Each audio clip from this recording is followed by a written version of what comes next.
Welcome to Rebuilding Rob, the podcast, the show that's dedicated to the relentless pursuit of building a more perfect man. I am your host. My name is Rob, your favorite blogger turned podcaster.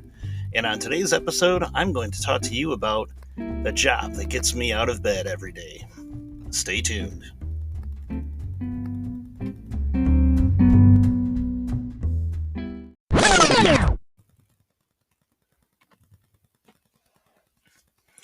Okay, so this past week on the old WordPress machine, I was given a prompt that was asking me, do I like my job?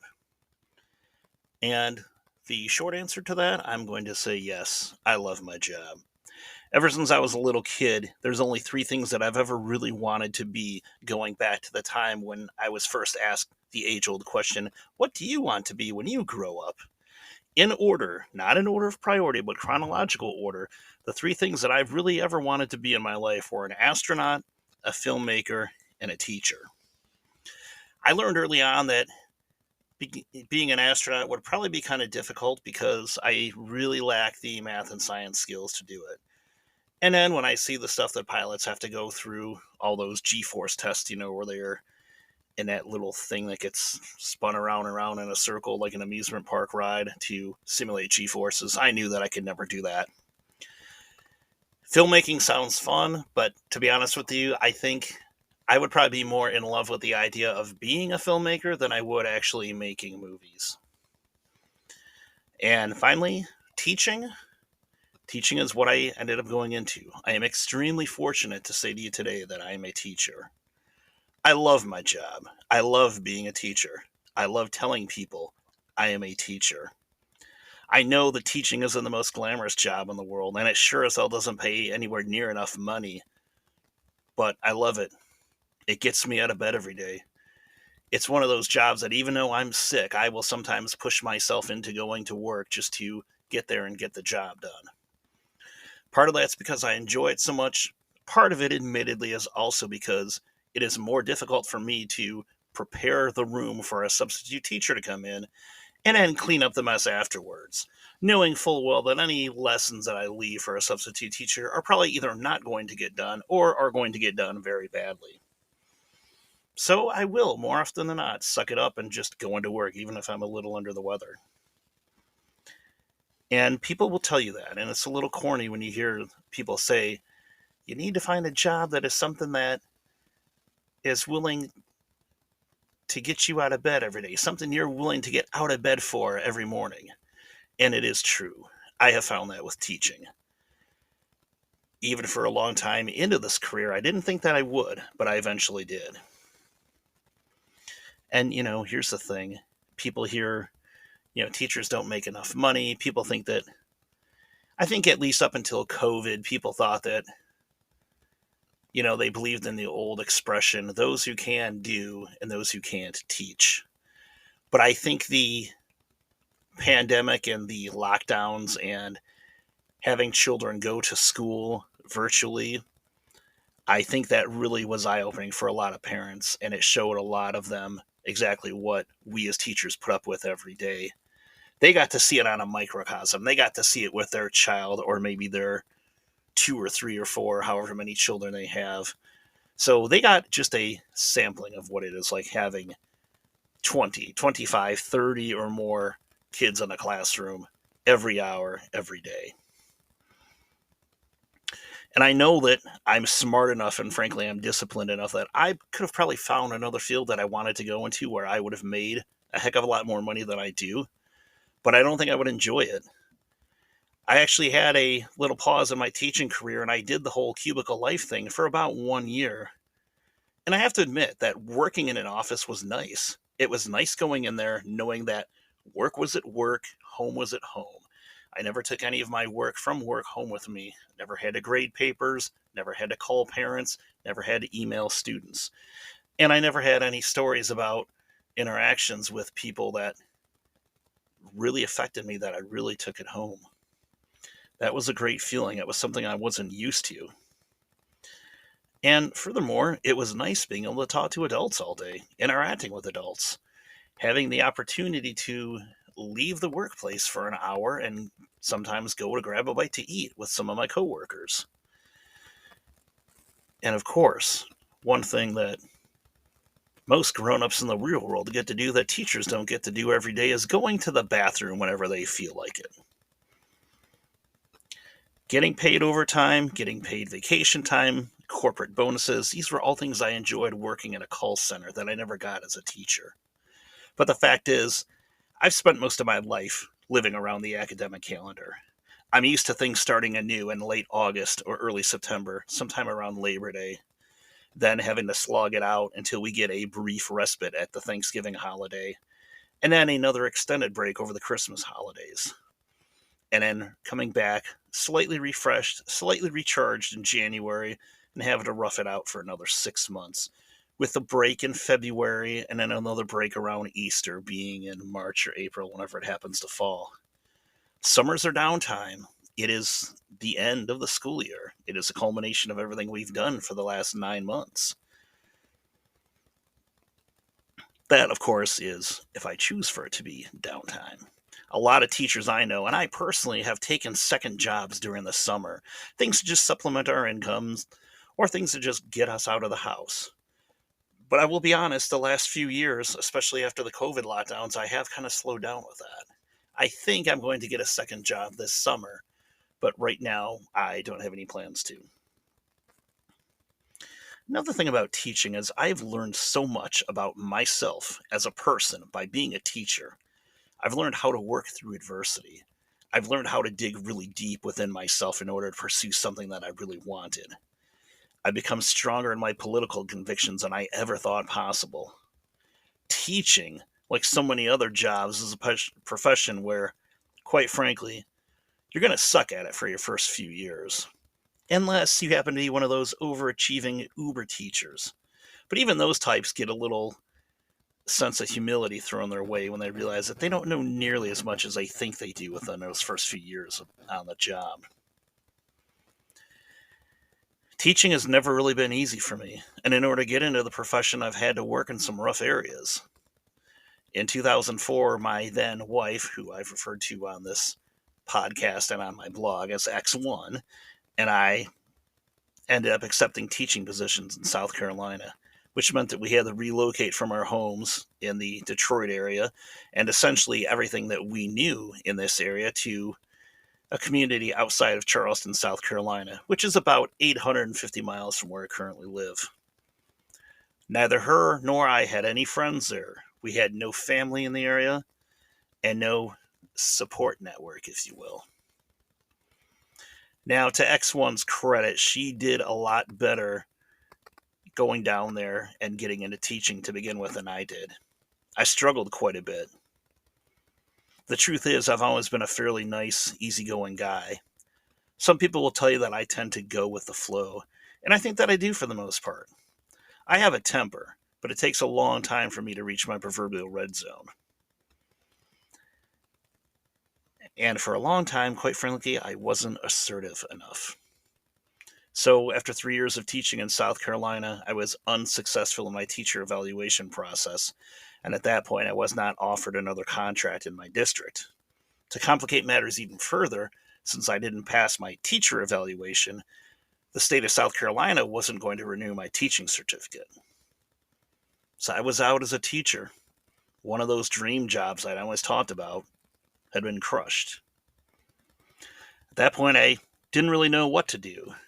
I'd had some ideas that I wanted to try something different. I mean, the writing was kind of on the wall for a couple of years there, but it was still quite a shock when I was told that I wasn't being offered another contract and that my teaching certificate would not be renewed. So at this point was when I got that job at the call center that I mentioned earlier for a major cell phone service. And to pick up some additional funds on the side, I decided to get back into substitute teaching, basically on my off days. So once I got back into subbing, one day I was in there covering an English class in a high school. The students were supposed to be reading the second act of The Crucible. Now, for those of you who don't know, The Crucible happens to be one of my all-time favorite plays, and it's also a play that I myself have taught to high schoolers over the years.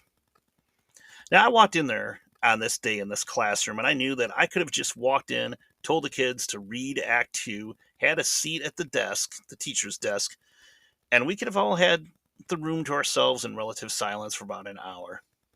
But I opened up that teacher's edition of the textbook that day, and it looked just like the one I had been using in South Carolina. You know how the annotated teacher's editions are. If you're not a teacher, you can think back to when you were a kid in school. They would have the answers in red or blue in a slightly shrunk down version of the textbook pages. They'd have all the teachers' notes and information along the footnotes and along the borders on the side. So I did. I decided, hey, I'm going to teach this act today.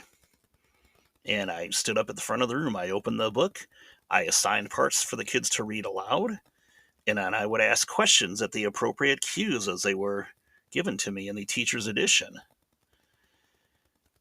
And I could see, a couple of kids were, they kind of stopped slouching over, and a couple of them kind of sat up and they realized, oh, wait, we're actually talking about this book. We're learning stuff now. And that was going pretty well.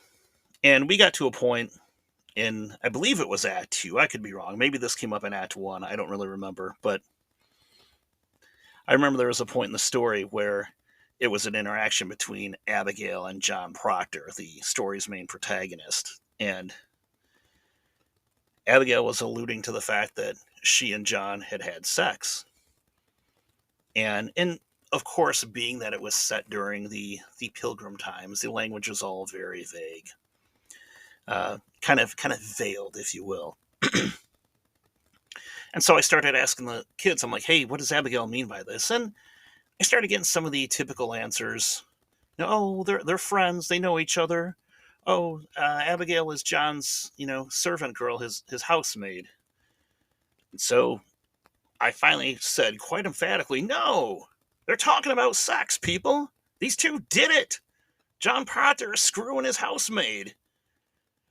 Needless to say, this raised some eyebrows in the classroom, and I had seen some people's heads that were on the desk suddenly start lifting up. It's like they heard the magic word sex. Bing! A light went on out for them.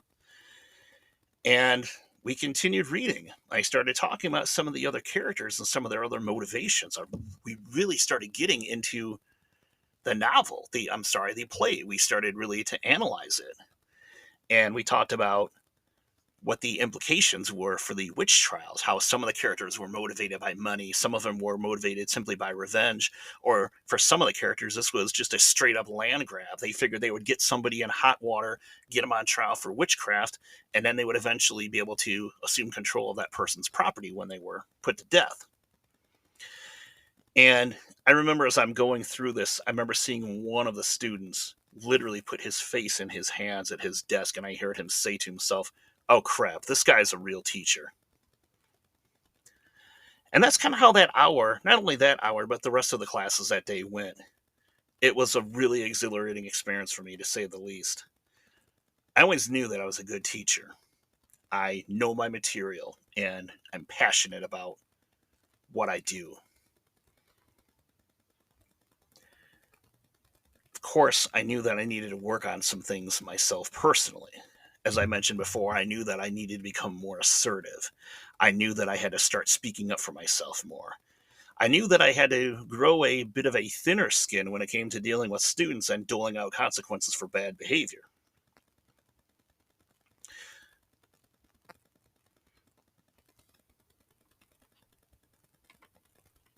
All right, I'd like to take a moment or two to take a break from the conversation for just a moment and make a truly shameless plug and remind you, my listeners, that I am available through my blog at rebuildingrob.com. In addition, I can also be found on social media, on Facebook, on Instagram, on Threads, and even on X under the same name, Rebuilding Rob. That is, of course, as long as Meta doesn't decide to take a little crap for a couple of hours the next time you try to go online.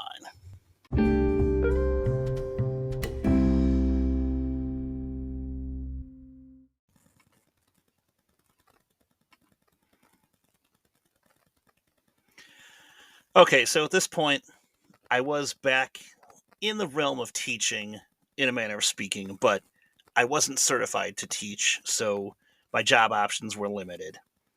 I had taken a job working in a school. Basically, I was running a computer lab. So I had students in the room. I was responsible for classes, but I wasn't actually doing any direct instruction. The pay was decent, but it was nowhere near what I made as a regular full time teacher. And I did that for about a year. And sometime later, my marriage started to go south. Things had been kind of building up for a while, but they had kind of finally hit their breaking point. X1 had asked for a divorce. And while I was working at that time, I was underemployed. To be honest, I wasn't making enough money to, quite frankly, live on my own at that point. And between the lack of a support network, the lack of funds, and just what I was dealing with emotionally and psychologically, I had made the decision to move back to Michigan. Now, this wasn't a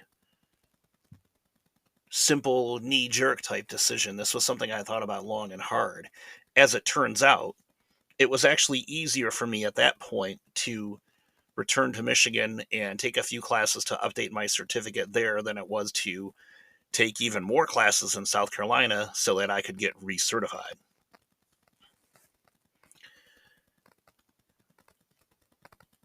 And my plan at this time was I'd get back up to Michigan, get myself back on my feet, get recertified, and then probably get back to South Carolina. So I had returned to Michigan. I promptly got back into school. And before I knew it, I got in front of the classroom. To be honest, I did all that for Kid 1. I knew I was making better money than I would have made in South Carolina, so I was able to better financially support Kid 1. Leaving South Carolina knowing he was there with X1 was the hardest thing I ever have or ever will do. But I knew that I was in a better spot, and I knew that I could provide better for Kid 1 from up here in Michigan. And going back into the classroom this time, I was a little bit older. I'd been a little bit more wise into the ways of the world, if you will. I'd been talking to a counselor for some time, and we had been working on a lot of my issues with anxiety and my lack of assertiveness. But to put it more bluntly, I was at a point in my life where I wasn't going to put up with nearly as much shit as I did the first time I got into teaching. So I bounced around a little bit, going from school to school, district to district. I did well enough in the schools I was in, but the problem was none of them ever really felt like the right fit for me. I never really felt like I was home. For several years, I found that proper fit. I found that home in Detroit proper, teaching in the city. Detroit is one of the school districts where I never thought I would be teaching in a million years, let alone did I ever even entertain the idea that I might actually feel at home there. And I taught in Detroit for 5 years. I was teaching in perhaps one of the most economically depressed parts of the most economically depressed major metropolitan city in America when COVID hit. Now, like so many other professions, we were winging it in the education world at the onset of the lockdown. Nobody had any plans in place for what to do if there was a global pandemic and we were all forced to stay home and work from home and kids were forced to attend school at home for extended periods. But at this point, the technology was already in place to have virtual meetings in the business world, which in turn we were able to adapt that to create virtual classrooms. Court cases started going online, video conference calls, instant communication. These were all things that we had in place for several years. The odd part, though, even in teaching, was I felt like we had a lot of this technology and we were just sitting on these programs for several years. In fact, I remember my school district in Detroit, we were a Microsoft school district, which means that we're all using Windows-based operating system computers, and we were using all of the Windows or the Microsoft applications. And I remember seeing a program on there called Microsoft Teams and not knowing what it was. A few weeks later, once our district really kind of started getting things figured out, they decided we were going to hold our virtual classes through Microsoft Teams. Now, schools got virtually no direction on how to set up or implement or run virtual classes from either the federal or the state levels for that matter. So, on the school district level, basically, schools were pretty much forced to Apollo 13 this thing. We had to create a makeshift virtual school experience. Other schools made it work, and some schools made it work at least well enough for us to get by. I thought, based on what I heard and what I was talking to with people at the time, that I thought that Detroit actually had a pretty good setup for it compared to what other school districts were doing. A lot of the schools I heard, it wasn't even that they were holding virtual classes. Basically, teachers were just emailing out assignments, and they would occasionally text or email a student, but there was no actual interaction, even if it was on a video call, which is what we were doing in Detroit. And, here we are 4 years after the lockdowns had started. And granted, they've been over now for a couple of years, but I think at this point, at least in the world of education, we're still trying to assess the full damage of the learning loss that was accumulated during the lockdowns and the virtual teaching. This past September, things had come full circle for me in my career. Today, I'm currently teaching in the same school district that I went through as a kid. Now, the interesting thing about this is the very same school district that I was holding out for, hoping that I was going to get a job in before I finally took the job in South Carolina. At the time, my district had offered a buyout to a bunch of its teachers as a cost-cutting measure. They offered a buyout for some of the older teachers, hoping they would take it, and it would be a means for the district to save some money and bring some younger teachers in and pay them less money. I figured at that point, if there was ever a time that I was going to get into my home school district, that was going to be it. It didn't happen, but lo and behold, 19 years later, I got in.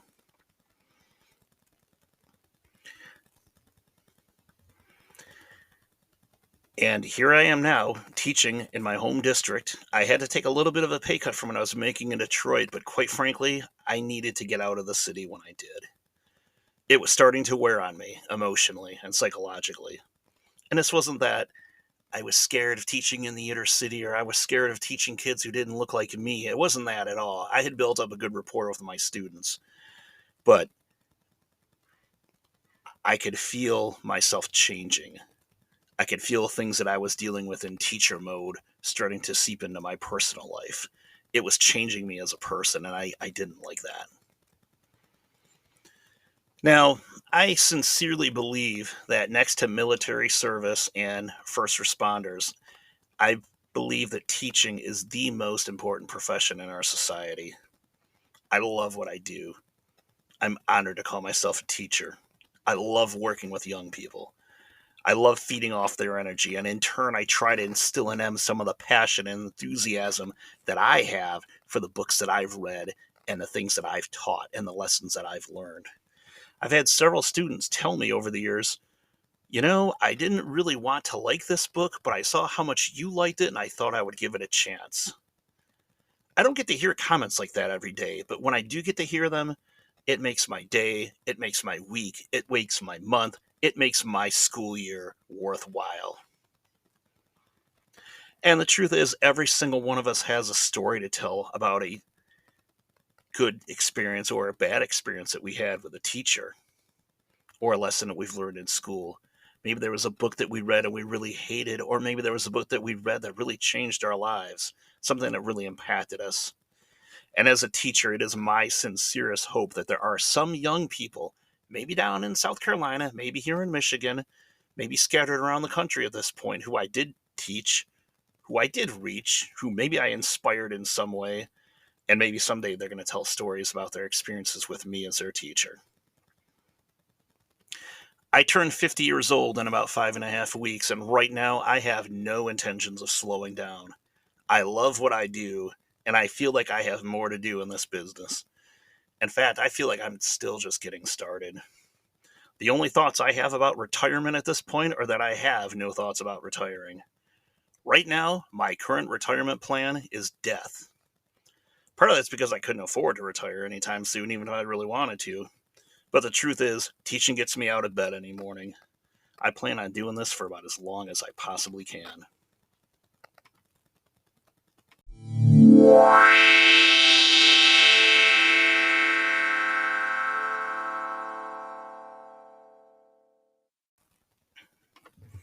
So I guess my parting thought for today, my question for you, my listeners, is, do you like your job? Is your job something that gets you out of bed every morning? Are you doing something that you've dreamed of always doing? Or maybe it's possible that this is a second career or just something you're doing out of necessity. I would love to hear about it. Go on and head over to the little voice message button where you pulled up this episode of this week's podcast and leave me a short voice message. I'd love to hear from you.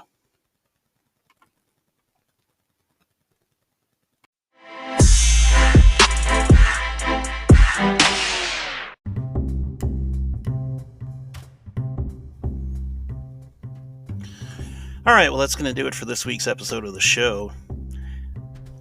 Be sure to tune in next week when our topic is to be decided. Ooh, that sounds mysterious. In the meantime, remember you can always reach us at the blog www.rebuildingrob.com. This podcast is also available on Spotify for podcasters, Amazon Music, Google Podcasts, Apple Podcasts, as well as the iHeartRadio app. New episodes appear almost every Wednesday. Just search for us under the title, Rebuilding Rob, the podcast. In the meantime, my name is Rob, and I will look forward to seeing you next week.